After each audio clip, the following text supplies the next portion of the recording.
Welcome, everyone. I have this wonderful opportunity this afternoon to actually be with Michelle Martin, who lives up in the Torres Strait Islands. And she's going to share with us her experiences of working in Montessori in a remote community within Australia.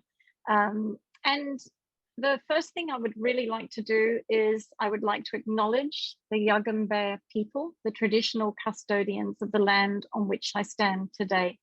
I acknowledge their continuing connection to land, the air, and the waterways as they cared for country for thousands of years. I pay my respects to elders, past, present, and future. May we walk gently and respectfully together. I'd like to hand over to Michelle now. Michelle. Thank you, Julia. I'm going to start off with a prayer and acknowledgement to country as well. Heavenly Father, mina big eso for today. Thank you for this lovely, lovely opportunity to share our program with our sisters and brothers abroad, Lord, and that we are able to get our message across to everyone about the important work that we do with our children, Lord, in this country, in this part of the world, in the Torres Strait. Amen. And I'd also like to acknowledge the Kaureg people from the land that I'm on today, the traditional custodians of this land. Big eso. Thank you. Thank you, Michelle, for that beautiful prayer. And, really, I'd like to introduce myself for those of you who don't know me. I know many people watching do know me. My name is Julia Hilson. I am an AMI 0 to 3 trainer. I also have trainings at 3 to 6 and 6 to 12. I'm very passionate about ESF work, as you can imagine. I was very fortunate to have an opportunity in 2009 to go up to the Torres Strait Islands and to actually start a 3 to 6 program within the Tagai State College, which is the primary school there, and or elementary, if you're many of you know it as elementary. And I enjoyed every moment of it. I ended up staying, I thought I was only going for 1 year. I ended up staying for 6.5 years. And on that journey, I met this amazing woman, Michelle, who I'm really looking forward to asking some questions today. But first, I'd really like Michelle to tell you a little bit about where she comes from and where she was born and a bit more about herself. Thank you, Michelle. Thanks, Julia. So my name's Michelle, and I was born here on Thursday Island. And Thursday Island is a small island situated on the very tip of North Queensland, Australia. And we have Papua New Guinea above us and the mainland below us. So we're situated in the archipelago islands, just in the Torres Strait here. And yes, we do have Friday Island over that way and a Tuesday Island over that way. And I was born here on TI. TI is I suppose the words we use, or the shortened words for Thursday Island. So when you know people who've come to Thursday Island, it's not long before they refer it to as TI. So I was born and raised here. I've got 5 other siblings, and I did my early education here on the island. And for high school, I went away to the mainland, to Brisbane. And later on, I did my college training in Bendigo in Victoria when my family moved from Thursday Island to go down to Victoria to, I suppose, experience the way of life down there and to be closer to my father's family. So my mother's from here in the Torres Strait, and my father's from Australia. So I'm from two worlds, but I've got the best of both worlds. Thank you so much, Michelle. So the way we've planned this is that I'm going to interview Michelle. I thought it was the best way to get across some of Michelle's ideas and her experiences over this journey. So I'm going to start with this first question, Michelle, which is, how did you first become interested in Montessori? That takes me back, Julia. I can remember being in my classroom. So I was teaching year 2 at the time, and I used to see you walk past my classroom, and I couldn't believe I could see these really young children who were walking in a line. They were calm, they were quiet. And I remember when your room was down from mine, and sometimes if I needed to go to the bathroom, I wouldn't go to the other end. I'd come down and use the bathroom right beside your classroom so that I could take a peek inside, Julia, and see what you were doing then. And that got me going. So I was really interested and wanted to know more about, this, Montessori and what you were doing with these really young children. Yes, I remember those days very well. And I do remember you poking your head in and thinking, oh, what are they doing there? And what's happening? So yes, I know it was, it seemed like we were on this, for me, there were very few teachers at the time who really wanted, because we were within the traditional state education system, there were very few teachers up there at the time who were even interested in finding out, but you took a great interest in it. So that was, I always enjoyed those moments when you came into the classroom. Okay, so what actually made you decide to transition your practice from traditional teacher to Montessori guide? So after the, I had a year in the straight class, the straight start class. But when the opportunity came, I think I was like ready to look for something different. And from what I had seen, I remember thinking, okay, this is an opportunity. And I thought that,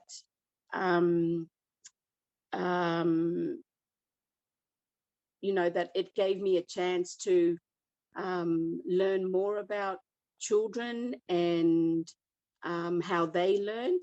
And I think having that opportunity to work closely alongside you, Julia, was a real blessing, because it gave me a lovely way to be introduced to Montessori. Yeah. Do you remember that first year? Because I remember in 2009 I started the children's house, and then that opportunity came up to run the parenting program, which was going to be really, obviously based on the 0 to 3 Montessori program. And you ran that for a year, which was quite a different role from, from your teaching role, which you'd had within the school. Can you tell us a little bit about that year, like the things that you really noticed, particularly because you were working with parents with their children? Yep. Julie, you remember the first couple of weeks, I had lost my mum just before we started, and I used to yarn to her about this opportunity. Yeah. And I know that when we first started, it was a challenging time.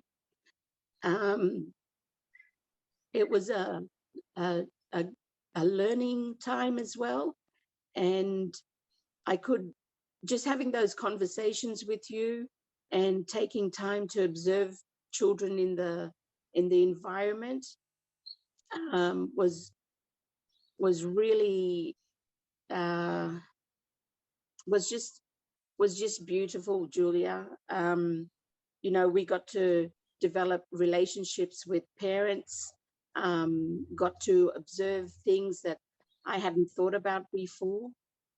But it just meant that that year was a real life-changing year for me, Julia. Yes, I do. I remember. I remember it being challenging at the beginning, but you finding it very healing as well, to be in that environment, very nurturing. I wonder if you remember how many families you would have each day, because originally the program was set up for maybe 8 to 10 families, but you know, word got around the island, and yes, can you talk a little bit about you know, those days of... We began, I think, with about 3 or 4 families, and this ended up growing to be about from 15 to 18 families. And I think at one stage we were thinking of having an afternoon group. But the challenges, I suppose, at the very beginning were not only was I new, but it was also new to a lot of families, and we had to talk to them about, you know, sitting on chairs or sitting on the floor and not on top of shelves, or, you know, carrying coffee cups around. So we had a few challenges at the very beginning, but we were able to work on those challenges. And I think the big thing I learned in that time was to really build on trust and relationships with all of our families. And then we were able to grow that family really big. We were able to take this family even into the community for other families to come and see and join. So I really, really enjoyed that year. Yeah. Can you tell me, after, I mean, at the end of that year, you got another opportunity to take over the class that I had been running, which was the Children's House, and you decided to join that class and lead that class. So can you tell me what professional preparation like the journey that you went on to transition from traditional practice to the Montessori practice? Okay. Well, I was lucky enough to also have another friend of mine that joined me on that journey, and I was able to work with peers from the mainland down in Victoria and from Canberra. And throughout that first few years, different people who came and spent time with us here on TI or on Thursday Island were able to help us as we were teaching, learning also about Montessori. So I remember those afternoons where we would have presentation afternoons with you, Julia, to go through, you know, the, you know, maths area, to go through the language area.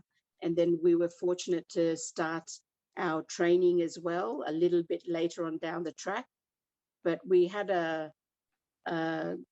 we were blessed with a community of, I suppose, other Montessori people that were able to come from down south, but were able to contribute their time and their learning so that we can grow our learning as well. So how did you find the AMI training? Like, how did you, you know, experience that? That makes me want to cry again too. That's okay.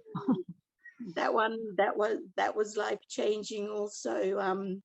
Amy Kirkman was our trainer, and we would travel from our homes here on Thursday Island all the way down to mainland Brisbane. We'd land there and then travel up to the sunny coast. So we'd do our training there with Amy, and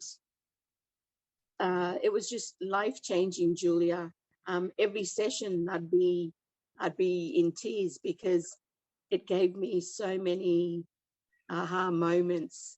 And looking, because I've always taught early years in the mainstream, so you would always link something that she would say back to then, and then you'd think, that just makes so much sense. And you can ask the ladies on the training group, I don't think one session went by without me being in tears, because it just made so much sense. And so we had Amy helping us in being instrumental for our journey in Montessori and in life. And we were also able to have your help and assistance, Julia, as well. And I think we were very blessed having you two ladies. Well, it was our pleasure completely. So I want to ask you a few questions. Really, I was asking questions about you as a teacher, but as an educator, what do you see are the benefits of a Montessori approach? I think as an educator, I think you can see how I don't know, you take notice of children a lot more. You're observing what they're doing, what they're saying, and I think you're making really deliberate observations of them and their learning, and how that inspires your own learning. So often at nighttime, you do a lot of reading, having a lot of, professional conversations, but you're always analyzing yourself as a teacher, but also a learner, and seeing how it all comes together. Yes. Yeah, and also there was something that I suppose I'd like to ask. I know I've seen you working in the classroom for years now, and I've had so many opportunities even since I left the Torres Straits to actually visit you and observe you over the years. And I know you work very closely with parents. What do you think they see as the benefits? What do you think parents have gained from this? When I was working in the Straight Start program very, very closely with parents there, you could see that they were starting to understand their role in their child's learning. So the parents, Julia, could see that in a short time, the children were becoming independent, and they took a real interest in the prepared environment, and they were learning alongside their child, how to fold and where to place the materials carefully, where the materials belonged on the shelf. And Julia, I don't know if you remember a little girl, Robin, and yes, we I do. A meeting, I think, at the end of a session, and her mum was just helping in the environment, and Robin was doing a painting, and she was only about 15 months old, and gorgeous in nappies, and you were working on a table, and then there was, I think it was a toy that was nearby, and you grabbed it and you placed it on the shelf to make, I suppose, more space so that you could write. And she walked from the painting stand. She came and grabbed the toy and placed it on a different shelf in a particular spot where it actually belonged. And really, that was the first time that remember thinking, oh, this is what it's about. And to this day, that's a story that I'll always yarn to her. She's at school in Brisbane now, I think in grade 9, in year 9. But it's the story that I often bring up when I'm yarning about Montessori to other families and to her family as well. And it's also showing them how their investment in their child has shown dividends, I suppose, for them and their family. But we were just noticing how these real young children were able to stand and put their chair in, or they were able to go and get a placemat and carry it to the corner to put it in the washing basket. And the washing up, remember, was always a favorite. And the girls in particular would queue in to have their turn at washing. But they were some of the highlights that I remembered. And I suppose I was sold then to Montessori. Yes, I remember her mother really seeing that, you know, when she saw her move that toy, and I'd obviously placed it on the wrong shelf, I remember her really beginning to understand how important, you know, that order was in her child's life. And I know Emily, the mother, went on to be one of your assistants and became very interested in Montessori. Yes, as well as Emily's sister. So it began a real family connection to Montessori. And at one stage, when Emily had her other child and was at home at this stage, Emily was telling us how she was able to create an environment for her young baby and other children that she was looking after, but she was able to link what she had learned from that year together to now her home environment. Yeah, it's lovely. How do you actually think the Montessori approach has influenced education in the Torres Strait Islands? Because you know, it has definitely had a big impact. I mean, I remember very clearly having conversations with elders about their experiences of education in the Torres Strait.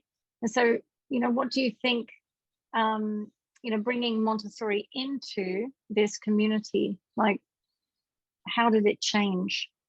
Well, it was new and different.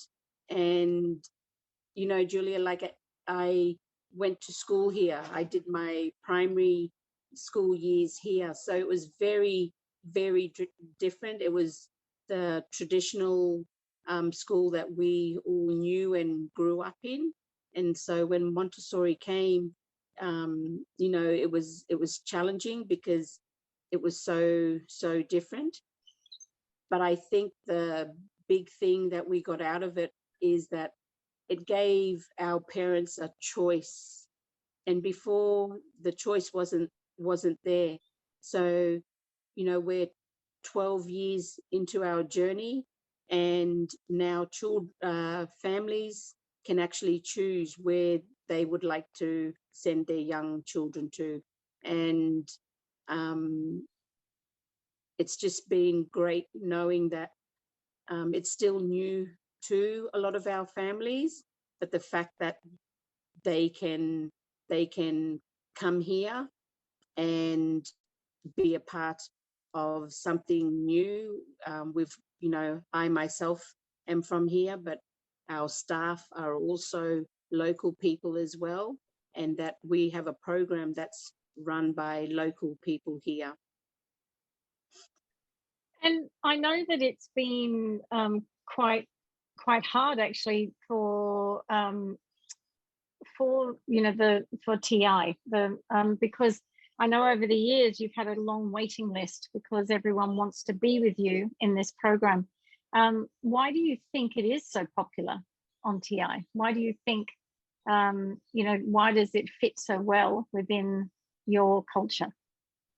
I think because the method that we use here is so similar to our own methods at home and in our culture, where we talk about it takes a village to raise a child, and we're like one big family here, where not only on Thursday Island but all the neighboring islands, we're all family, we're all related, and there's connection to each other. And I think the Montessori method fits in really nicely with our way of life, where you can talk to families about coming and having a look, and how it shows younger children how to care for each other, and how to show respect for each other, and knowing that the environment that we've being able to help create and set up allows children to learn how to be respectful to each other, learn how to help each other. And I think as children have gone through our program, our families are showing that they're very grateful for this program. And at the moment, Julia, we've actually got one child who is the fifth member of their family to come through the program. So not only are we investing in their children, but they're also investing in this program as well. And they can take notice too of when they've had other siblings go through the mainstream, they can see the difference between their child that has come through mainstream, their child that has come through Montessori. And, families are saying, Michelle, don't go anywhere. We're having another baby. Make sure we're still there. And but you can see it's a lot of families are growing their awareness and their understanding of Montessori here. Yes, I remember we in the early days, parent talks or parent nights were never really very successful, and I that was something that I learned very early on.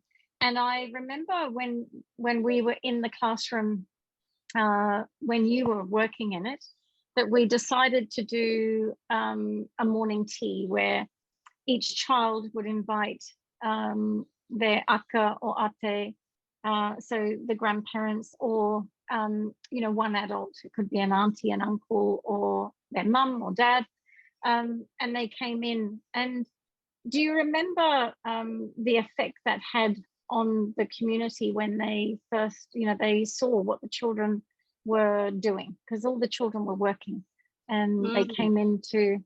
Do you remember that? I know you continue to do that sometimes. So can you tell me a little bit about, maybe what the parents, how they feel when they see their children, how they're working?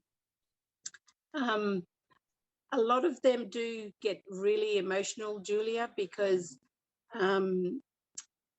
I suppose the environment that we've helped to create is also a family environment or a safe environment, where they've been able to come in and be part of that environment. They feel that they belong to that environment. And we have many occasions where an invitation is extended to our families for Easter, for Mother's Day, Father's Day, for our cultural celebrations. And we always have a great turn up of families, and that's great to see, because then you know that you're building a really a trusting relationship, trusting relationships with everyone, and you have families who thank you for years later for that really special, unique feeling, I suppose, that you're helping to create for the children. Yeah, I remember in particular one Aka who was very emotional and very tearful when she saw her granddaughter writing with the movable alphabet, and then she saw another little boy who was part of her family reading to her, and I thought she was upset, obviously, and I went down to sit beside her and ask if I could make her a cup of tea or get her some tissues, and she said that this is a miracle. And she really believed it was a miracle, because she said, I have children in high school who still are not reading and writing.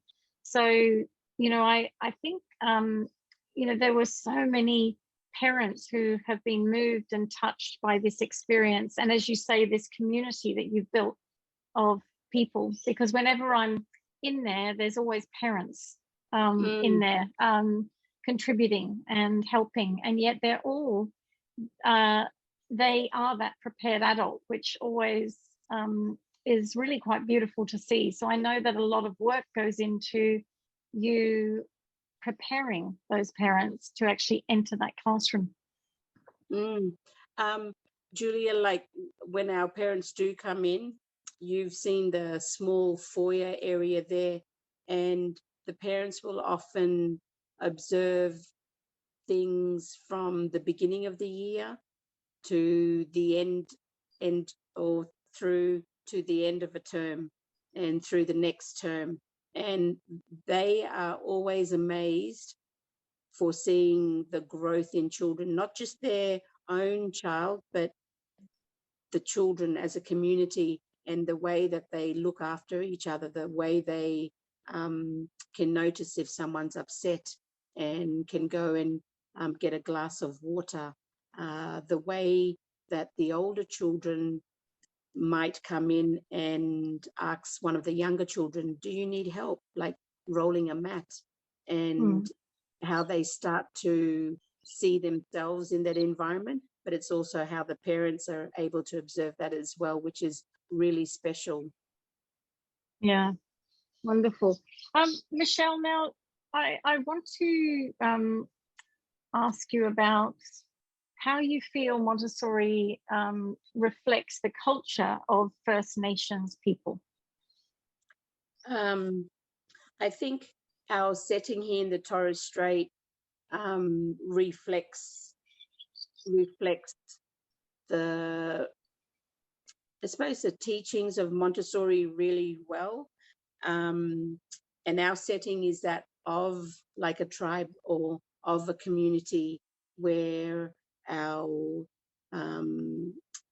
where we observe our grandfathers and grandmothers, our akas and our ates, and then we observe our uncles and our aunties, how we observe our mums and our dads, and then our brothers and sisters.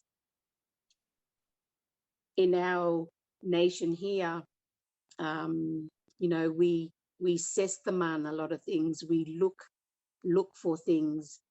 When you first arrived, Julia, we sestaman, we look to see what you're doing. We're working out, we're analyzing things, and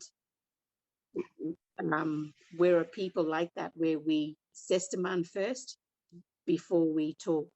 So I feel like as First Nations people, the Montessori method and our way and our culture are really closely woven and work nicely with each other.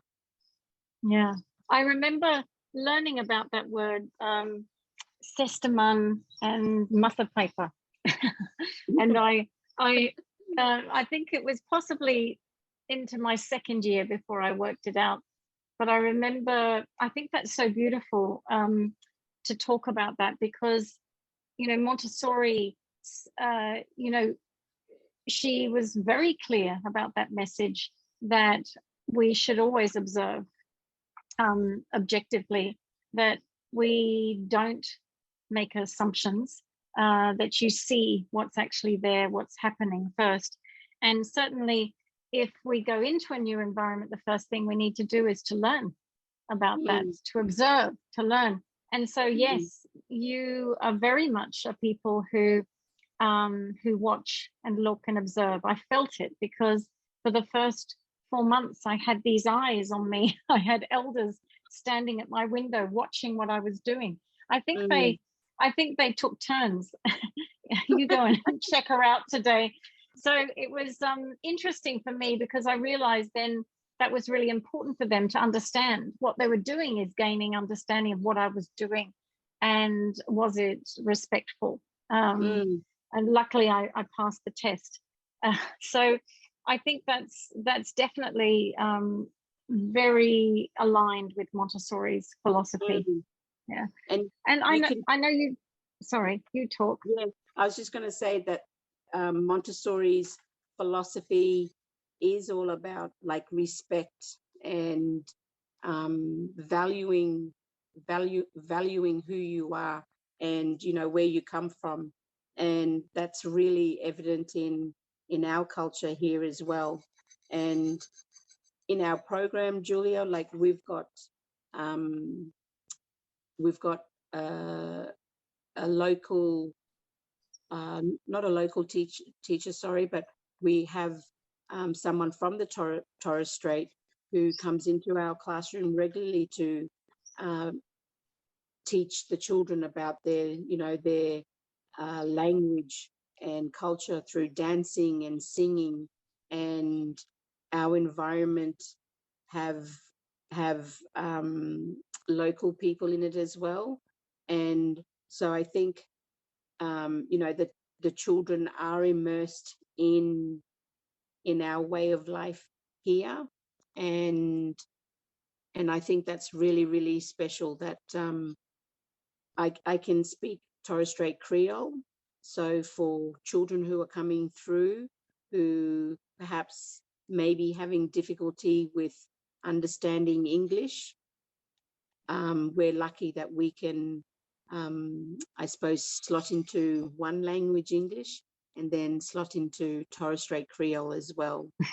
But, it's all about, as you said, respecting the culture. And I know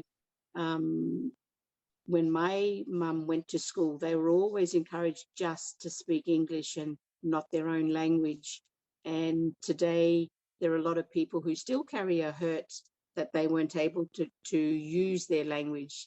And we see throughout Australia where Indigenous families have lost their language because they were told not to use their language, whereas here we've got that advantage of now using the language, and how Montessori respects this.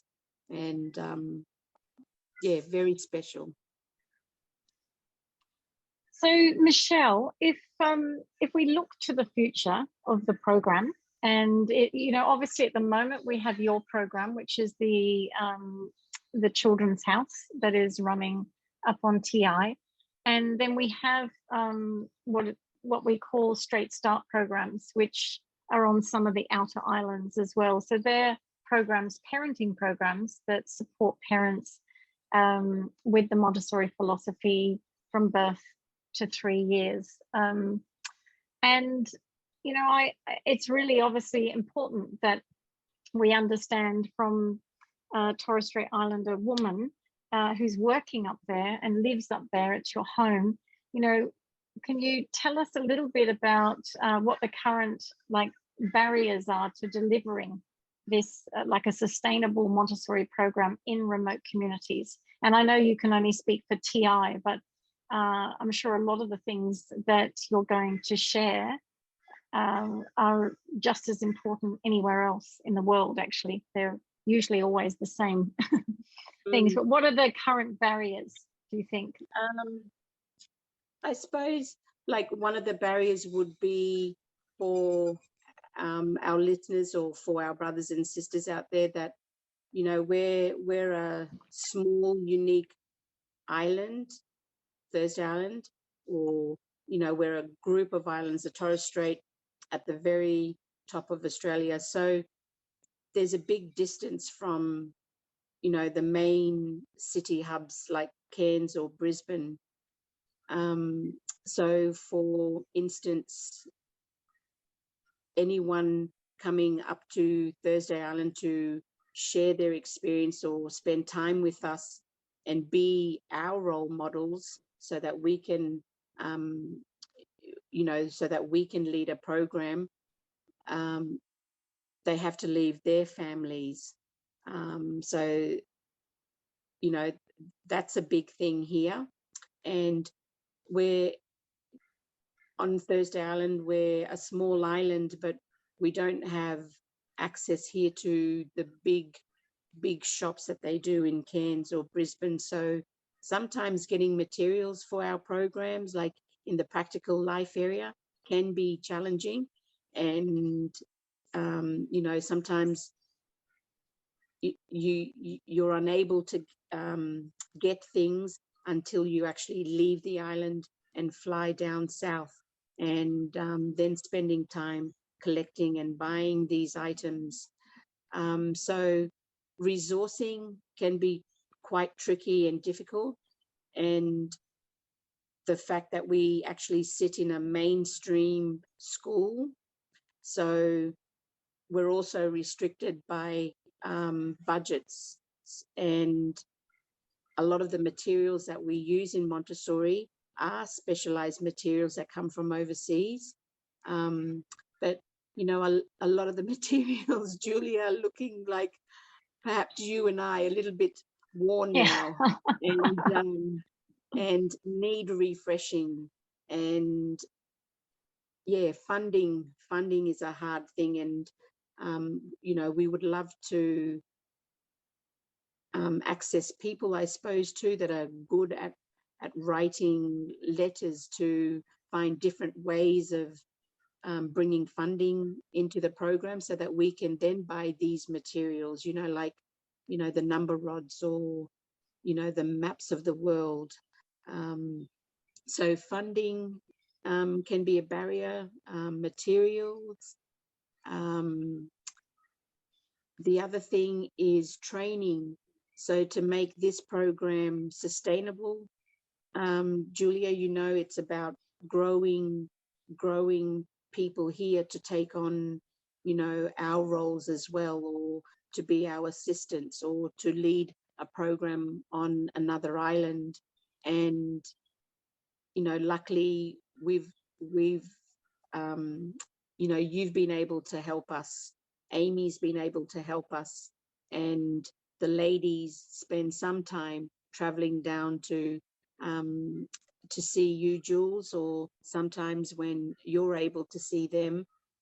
But for the listeners, the islands are so they're separated from each other, and they're different communities, so things can take weeks to get up here by boat. So yeah, materials, staff training, funding are the barriers that that can impact our program. So what do you, so when we look at building this a more sustainable model, do you think there's other things that we need to think about? I think we really, commitment is a real big one, Julia.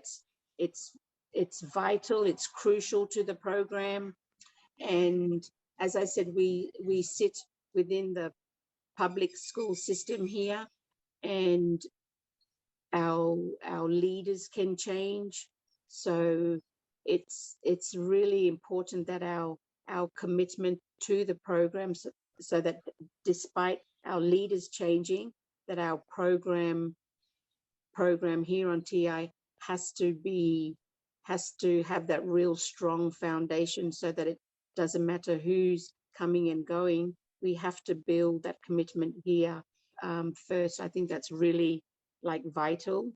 And support from key organizations on the island as well also helps to grow our foundation, because if these areas are weak, you can be as strong as you like, but gradually it can tend to fall or start Yes. collapsing when we don't make it strong. So yeah, we commitment is a big one.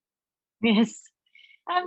So if you think, like, there's going to be people obviously listening to this, can you think of ways that, how can people help you?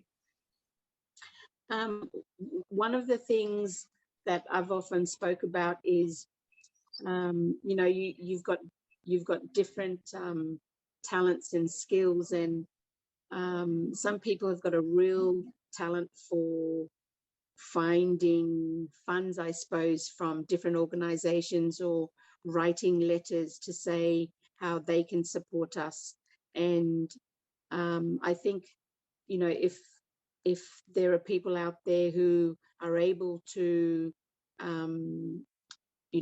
write letters on our behalf, or that can tell us a good way of accessing funds, I suppose, for our program, that's a way that they can help us. And also being able to have regular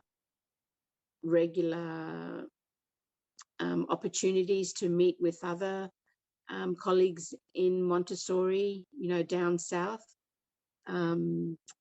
Within the island, it's just myself and another young lady who's just taken over Straight Start, but we're beginning to have sessions together so that we can be a good network for each other and a support for each other. And as recent as last week, we also heard of another lady who's the head of campus on one of our outer islands, who has a strong family connection to Montessori. So we met as well, and we want to create another opportunity that we can get together to support each other and grow the program.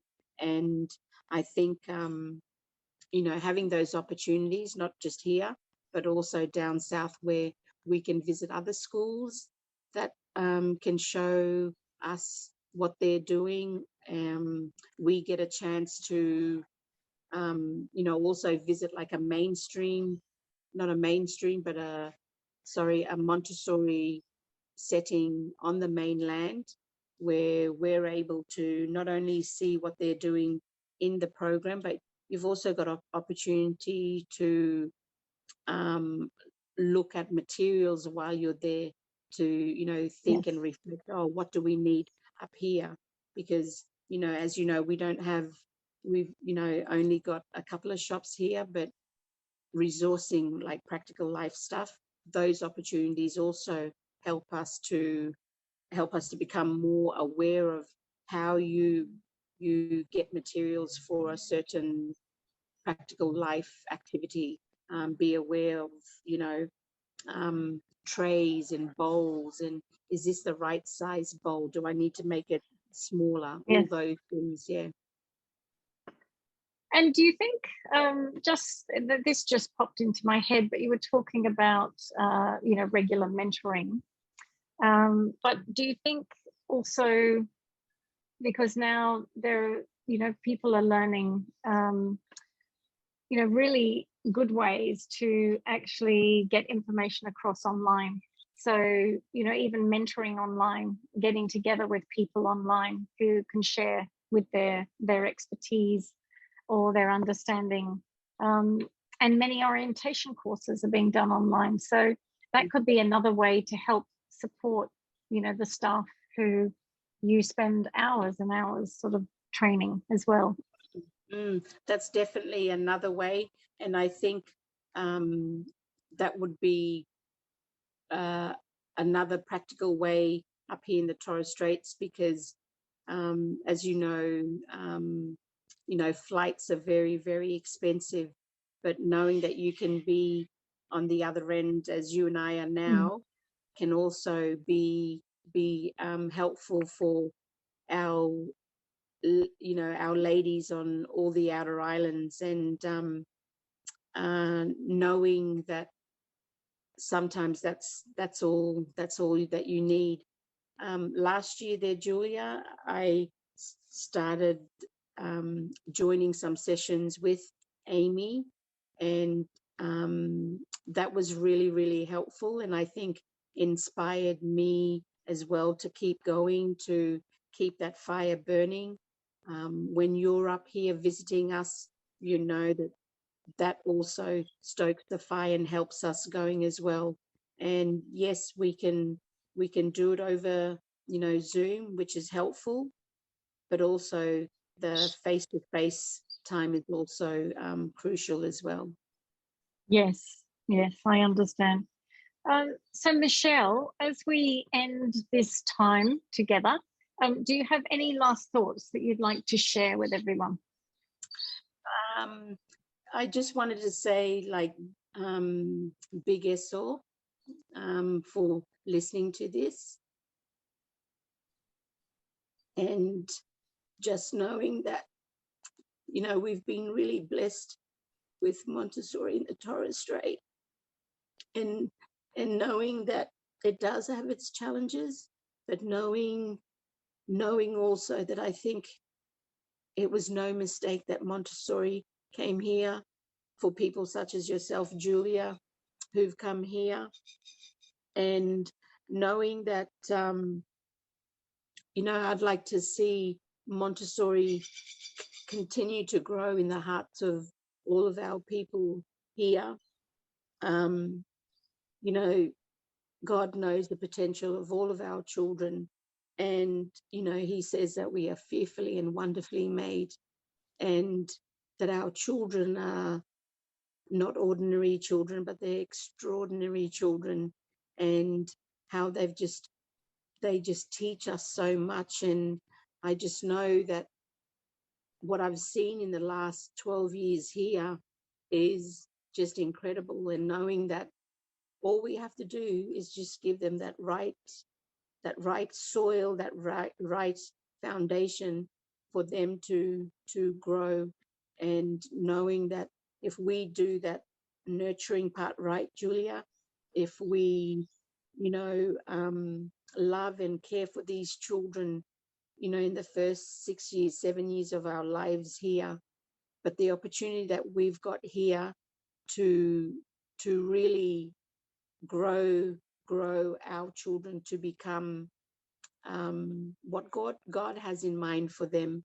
And all we have to do is that beginning part here, and know that God will look after that, the other part there. But it's no mistake Montessori is here. We would love your help and your support, and so that we can grow this program and be sustainable, that we can grow our own people to take over our, for myself, I'd love to see someone come through very soon that I can now step back and help to grow them. But as long as we do that initial part clearly and strongly, make that foundation strong, so that despite what weather we go through, it does get rough at times, but knowing we've done it so that we can still have children going through Montessori, 10, 15 years down the track. But just also wanted to say big yes, or Julia, for your support and love with the program, for our children and our ladies here, and how you've become such an inspiration for a lot of us here. To Amy, to all the other people, Peter, Lucy, all the other people that have come through and invested in our program here, who've planted seeds, and we hope that things that will grow into fruition, and these children bloom 10, 15 years down the road, when we're no longer in this space at all. But you know, knowing that we can greet them down the street one day with their children and their children's children. Yeah. So Yes. big SO. Well, I want to say a big SO to you, to Michelle. It's obvious. Thank you for your time, like today, and thank you also for the experiences that I've had along your journey, because it's been extraordinary experience for me, and it's certainly changed who I am today. So thank you. And I certainly never realized that I would be in the Torres Strait for 6.5 years and then continue to visit, which is just a real joy. It's a part of my life I really love. So my hope is that, as a community, as a Montessori community, and there's a very large community of us out there in the world, right across the world, there's many people who are interested in the work that you're doing in the Torres Strait. So I'm really pleased that they've actually heard from you. Many people have heard from me, but I think it's much more important they hear from you, because you're up there and you're doing this work for the children of the Torres Strait. And it's an absolute pleasure to have been just a very small part of this journey with you. So thank you for your time. I would like to just say to everyone, Michelle and I have chatted about this before. Neither of us were able to get online and speak cohesively at 1 a.m. or 2 a.m. in the morning. So we decided to record this. We are very, very happy to answer your questions in full. So if any of you have any more questions that you would like to ask, any more information that you would like, we're very, very happy to help you. So please make sure you write it in the chat while you're watching this. And I know that we will get the information. Both Michelle and I are hoping we might be able to get online and perhaps answer some of the questions. But Michelle is going to be on a very remote island and may not have any reception. And I will definitely be online, but so I will be there, but we will answer the questions together once we receive them from AMI. So thank you very much for watching, and yes, we'll say good night. Thank you, Michelle. Can I add one more thing there, Julia? Yes, please do. Wrote and thought about, and you know that the Torres Strait and the people here are very in tune with their spiritual growth, and I think for us, a lot of us, we are involved in church, and you know, we are great believers of God. And the one thing that always I suppose stands out for me in what I do here is knowing that it's such an honor and privilege to teach these children, and knowing that God has given me this opportunity and my purpose in life for these children, and knowing that He says, "For I know the plans I have for you, plans to prosper you and not to harm you, plans to give you hope and a future." And I really believe that Montessori is our hope and future with many of our children here in the Torres Strait. So bless you and bless everyone. Eso. Yeah.